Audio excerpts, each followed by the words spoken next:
IMF의 가장 큰 피해 기업이라 불리는 쌍용. 쌍용그룹은 역사 속으로 사라졌고 얼마 전 쌍용자동차 역시 KG 모빌리티로 이름이 바뀌면서 쌍용의 이름이 남은 계열사는 거의 없죠. 그 중에 쌍용의 이름으로 여전히 건재한 쌍용건설. 사실 쌍용건설은 해외에서 더 많은 인정을 받아왔습니다. 싱가포르의 상징인 마리나베이 샌즈호텔과 사막의 꽃이라 불리는 두바이의 에미리트 타워호텔, 또 최근 두바이에 오픈한 리조트 아틀란티스 더 로열은 기술력의 정점으로 평가받고 있죠. 쌍용건설은 한국자산관리공사를 거쳐 두바이 투자청이 그 주인이 됐다가 2022년 한국 기업의 품에 다시 안겼습니다. 바로 글로벌 세아그룹.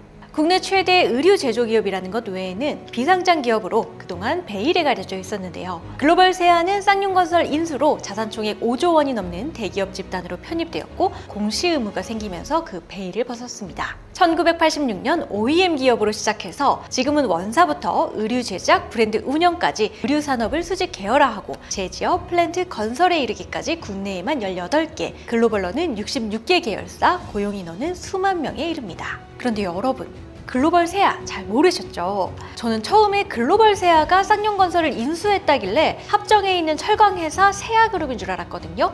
그 회사하고는 다르더라고요. 그래서인지 창업주 김웅기 회장이 나서서 글로벌 세아의 그간의 스토리를 적극 밝히고 있는데요. 맞습니다. 오늘은 광고입니다. 근데 이 책 진짜 회장님이 쓰신 거 맞더라고요. 너무 디테일하고 실명 토크 장난 아니고 우당탕탕 좌충우돌 이야기가 적나라하게 드러나 있습니다. 저 너무 재미있게 읽었는데요. 의류 OEM 세아상역은 어떻게 쌍용건설까지 인수하고 대기업 그룹사로 확장할 수 있었는지 글로벌 세아 읽어드립니다.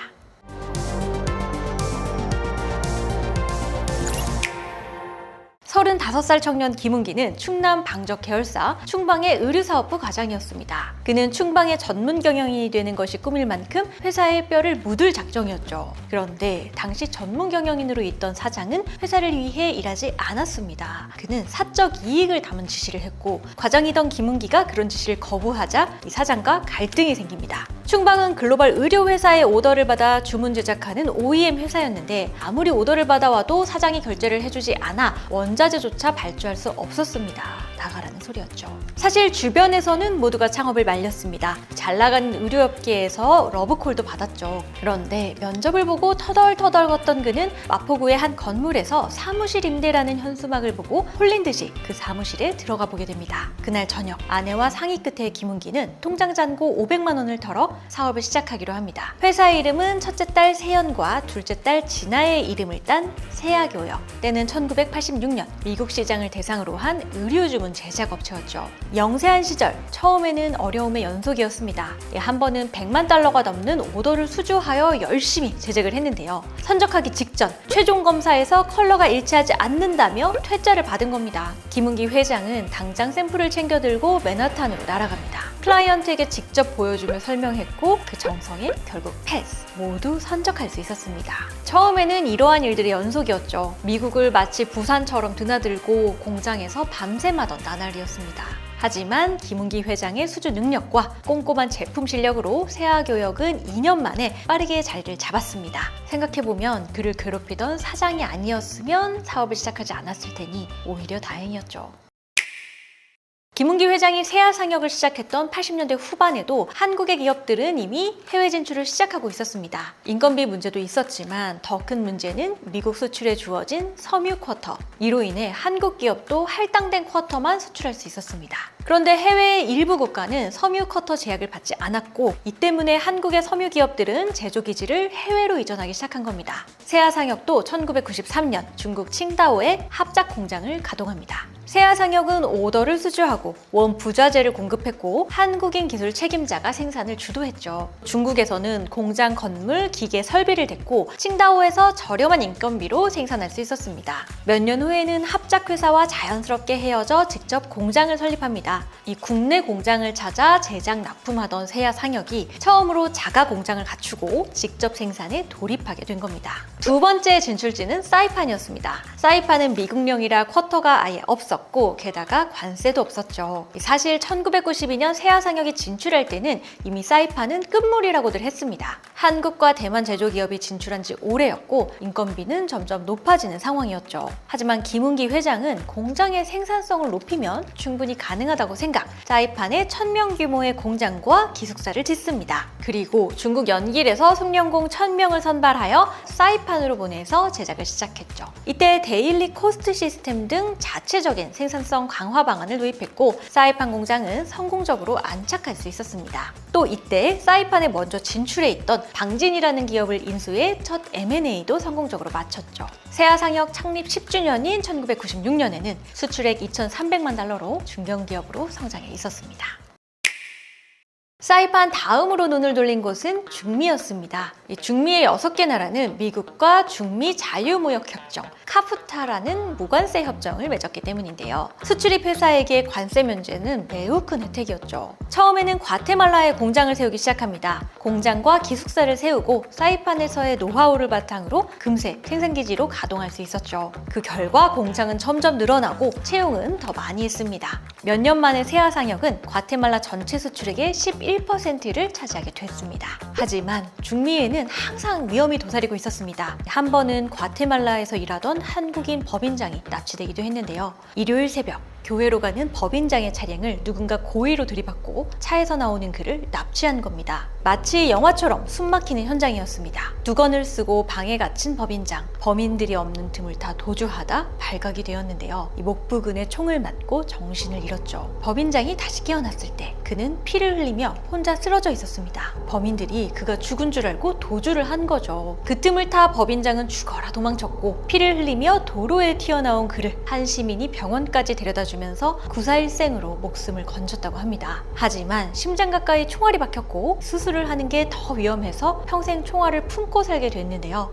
나중에 알고 보니 공장에서 해고된 노동자가 아기를 품고 저지른 일로 법인장을 김은기 회장으로 오해해서 저지른 일이라고 합니다. 이 중미의 치안이 워낙 안 좋다 보니 이렇게 생명을 위협하는 일도 심심치 않았죠. 또 정치 상황이 항상 불안정해서 정부보다 막강한 갱단을 상대해야 하는가 하면 손바닥 뒤집듯 정책이 변경되기도 했습니다.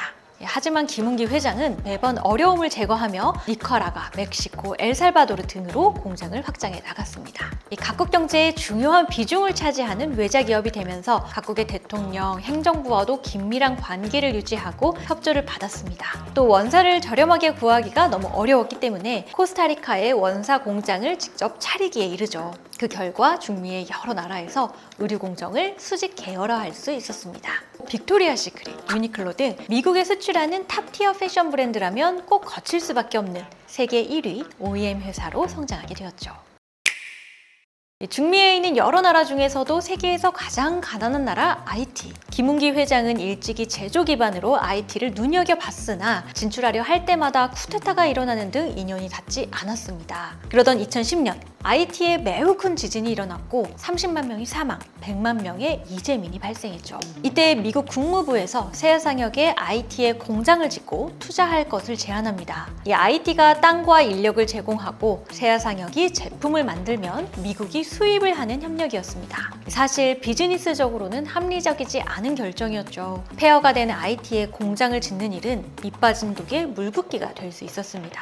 하지만 당시 국무장관은 힐러리 클린턴. 힐러리는 IT에 대한 투자가 무역을 통한 원조가 될 거라고 했죠. 이 김은기 회장은 미국 비즈니스에 이번 투자가 중요한 기회가 될 걸로 직감하고 IT에 투자를 결심합니다. 이 첫 번째 공장을 준공할 때는 클린턴 내외와 미국 상하원 의원들 그리고 수많은 셀럽이 자리를 함께 했습니다. 또 IT에서 공장을 운영하다 보니 학교가 꼭 필요하다는 것을 느끼고 2014년에는 세아학교를, 2017년에는 세아중학교를 만들어 그동안 700명의 학생에게 무상교육과 무상급식을 제공했습니다. 이런 일이 있을 때마다 IT의 대통령과 정치인은 물론이고 미국도 관심과 지지를 아끼지 않았죠. 이 IT에 대한 투자는 많은 비용이 들어가고 긴 시간 어려움을 감수해야 했지만 이를 계기로 글로벌 세아는 국제무대에 이름을 알리게 된 겁니다.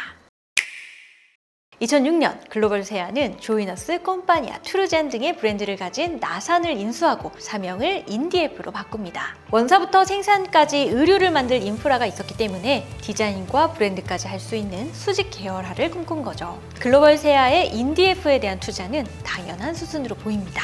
그리고 2020년에는 국내 최대의 포장기업 테림 재질을 인수합니다. 아무래도 포장은 의류 수출에 수반하는 보완제이기 때문에 M&A를 통한 원가 절감 효과와 수직 계열화의 시너지가 있었겠죠. 또 현재는 전주페이퍼 인수를 목전에 두고 있는데요. 이 전주페이퍼까지 인수하면 포장업계에서의 리딩 파워가 더 확고해질 것으로 보입니다. 사실 여기까지는 듣자마자 의류 생산 기업이 할 수 있는 종적인 확장으로 충분히 이해가 되죠. 그런데 2018년에는 STX의 플랜트 부문을 인수해서 세아 STX 엔테크를 출범하고요. 2022년에는 친환경 에너지 기업 발맥스 기술을, 또 같은 해에 쌍용건설을 인수하는 등 인프라 분야로 뻗어 나갑니다. 처음에는 이종 산업으로 무리하게 진출하는 게 아닌가, 옷을 만들던 회사가 공장도 잘 만들 수 있을까 좀 이상했는데 이 책을 읽고 나니 그 맥락이 이해가 됐죠. 이 세아상혁은 중미와 아시아 등 13개국에 진출해서 공장을 짓고 그 나라의 제조업을 키우고 많은 고용을 하면서 항상 인프라스트럭처 문제에 직면합니다. 공장을 지으려면 도로가 깔리고 연료 조달과 급수가 충분해야 했죠. 또 글로벌 세아가 각국의 제조업에 중요한 비중을 차지하면서 각국 정부는 글로벌 세아를 지지하고 협조해 주었습니다. 쌍용건설을 인수한 지금 글로벌 세아의 김웅기 회장과 쌍용건설의 김석준 회장은 쌍용건설의 글로벌 포트폴리오와 기술력을 무기로 해외 주요 인프라 사업을 수주하고 있습니다. 물론 아직은 세아상혁에서의 이익으로 쌍용건설과 세아 STX 엔테크의 적자를 메우고 있고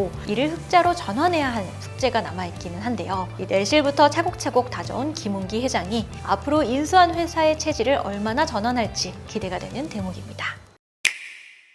글로벌 세아의 2022년 매출은 3조 9,062억 원. 이 기업 이름은 생소한데 들여다볼수록 이렇게 큰 기업이었어? 하는 생각이 들었는데요. 아무래도 OEM을 하다 보니 소비자들에게 브랜드가 노출될 일이 적었고 또 내수보다는 글로벌에서 많은 매출을 일으키며 활약을 해온 것 같습니다. 하지만 이제는 다양한 방면에서 그 존재감을 과시하고 있는데요. 이 김웅기 회장의 책을 읽으면서 제조업 하시는 사장님과 소주 한잔 하면서 말도 안 되는 그간의 역경을 듣는 것 같기도 하고 또 찐 부자의 평범한 일상, 업무하는 모습을 엿보는 것 같기도 했어요. 진짜 일벌레더라고요. 글로벌 세아. 사실 저는 이제 막 용이 된 천연된 구렁이 같은 느낌이 들었거든요. 이 앞으로 대기업의 반열에서 어떤 행보를 보여줄지 몇 년 내에 기업 읽어드립니다에서 또다시 읽어보면 좋겠습니다. 지금까지 글로벌 세아 읽어드렸습니다.